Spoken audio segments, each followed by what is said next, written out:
Hi, my name is Plus, and today I'm going to be explaining 3 keys of Japanese that'll get us started right and make it easier for us to study. So if that sounds like something you're interested in, then lock in and take notes. It's lesson time. Okay, class.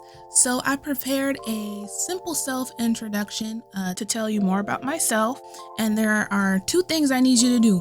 The first thing I need you to do is, with your eyes on the screen here, I need you to fixate them on the rainbow romaji, or the spelling of this self-introduction. The second thing I need you to do is listen to the Japanese syllables that you hear me speak and pair them with the romaji you're reading. Are you ready? Get ready. Listen up. Listening mode. はじめまして。私の名前はプラスです。どうぞよろしくお願いします。もう言ってます。はじめまして。私の名前はプラスです。どうぞよろしくお願いします。The self-introduction is comprised of 3 parts. We're going to dive into each part and analyze its function. The very first section of our intro is the greeting, はじめまして, and it can translate to how do you do or nice to meet you. You use this when you're encountering a stranger or someone you do not know for the first time and for the first time only. If you happen to see that person out on the street, then you give them a more informal greeting like こんにちは and etc. etc. はじめまして. For the second section of our introduction, we have the content, and this is the heart of your conversation. In this case, I want to tell the listener what my name is, or you guys, what my name is. 私の名前はプラスです. The content goes after the greeting and before section number 3. 私の名前はプラスです. The third section of the self-introduction is a pleasantry. Now, plus, what is a pleasantry? A pleasantry is an act or utterance that is a customary show of good manners.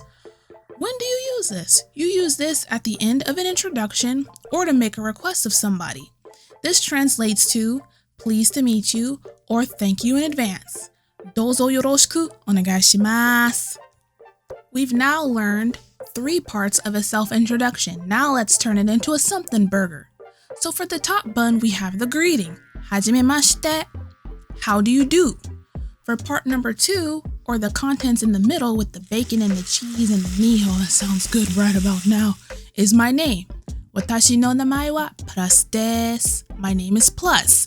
And for the bottom bun, the pleasantry, we have どうぞよろしくお願いします. Pleased to meet ya. Okay, y'all. So we've learned what a self-introduction is and what it's comprised of, but you may be asking yourself, what if I want to create content of my own? Or what if I want to make my own sentence? What would I need to learn first? Well, you're in luck, because what we're covering next is the basic sentence format.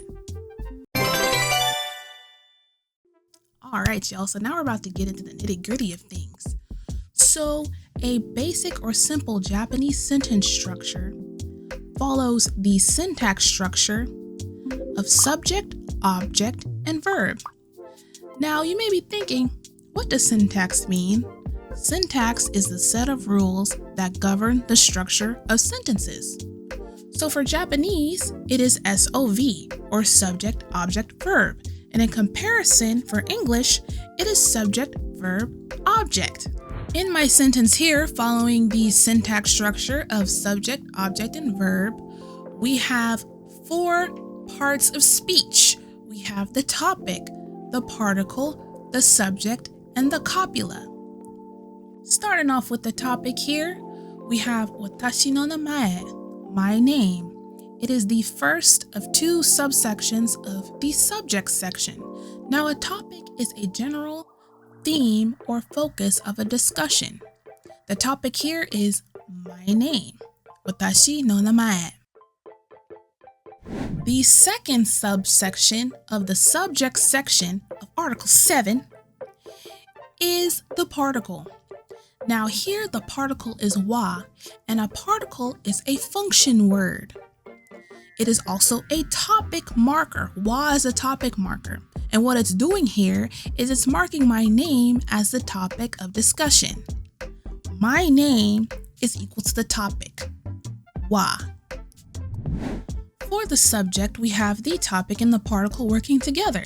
Now, the particle works to establish the pronoun, which is my, and the noun, which is name, as the topic of discussion. Second section of our sentence format is the object, and within that object is the subject. Now, the subject of the sentence here is what my name actually is, purasu. A subject is a person or thing that is being discussed, described, or dealt with. Now, there is a difference between a topic and a subject. For example, if we're talking about animals, we're just talking about animals as a whole. That is the topic. But if we want to hone in on a specific animal, let's say a lion, then the lion becomes the subject of our conversation. And so the subject in this sentence is my name. Watashi no namae wa purasu. It's plus. The last section of our SOV syntax format in Japanese is the verb section. Inside the verb section, we have what is called a copula. A copula is a linking verb, and it acts as a link between the subject and the topic. In this case, the copula verb is. It's telling us that the topic, my name, is plus. There are other examples of copula verbs like be, sounds, looks, and etc. So to summarize the SOV sentence pattern, we have the subject, object, and verb, and the parts of speech in my simple sentence are the topic, the particle, the subject, and the copula. But if we take away the definitions and the parts of speech from this sentence and leave it bare, how do we go about reading this? We need to spell and read. Shoo. The answer is found in the Japanese alphabet.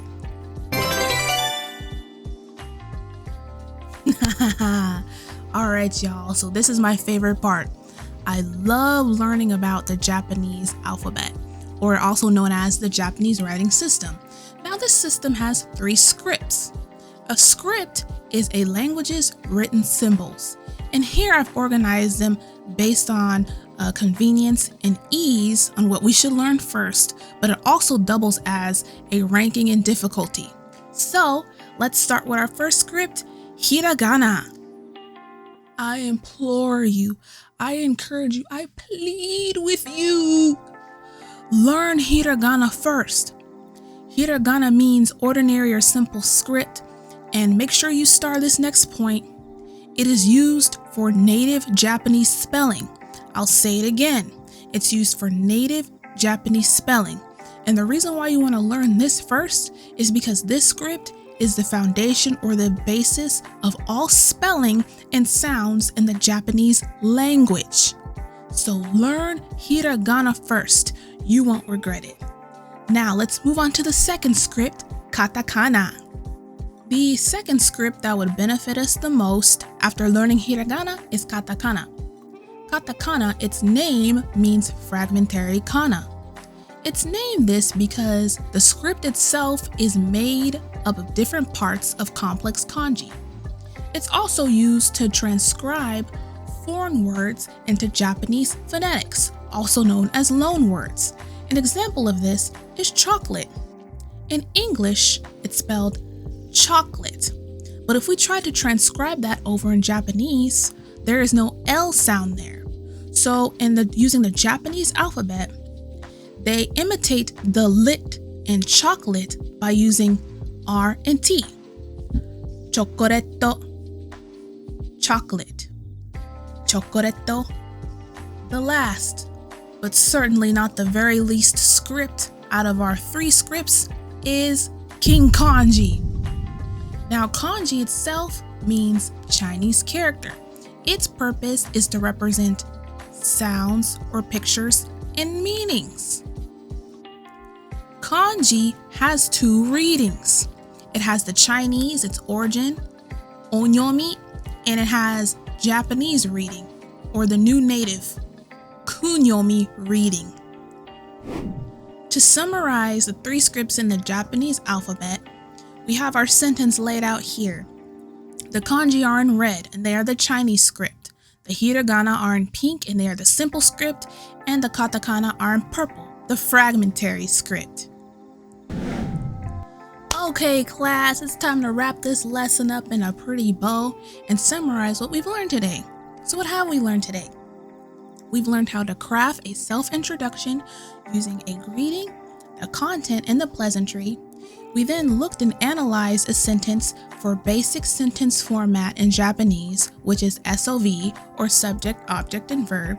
And lastly, we looked at the 3 scripts in the Japanese alphabet and their functions. Now we're at level 1. But in order to reach level 2, we need to learn how to read and spell at a basic level.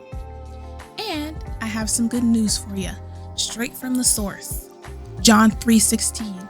For God so loved the world that he gave his only begotten Son, that whoever should believe in him should not perish, but have everlasting life. In Jesus' name, amen.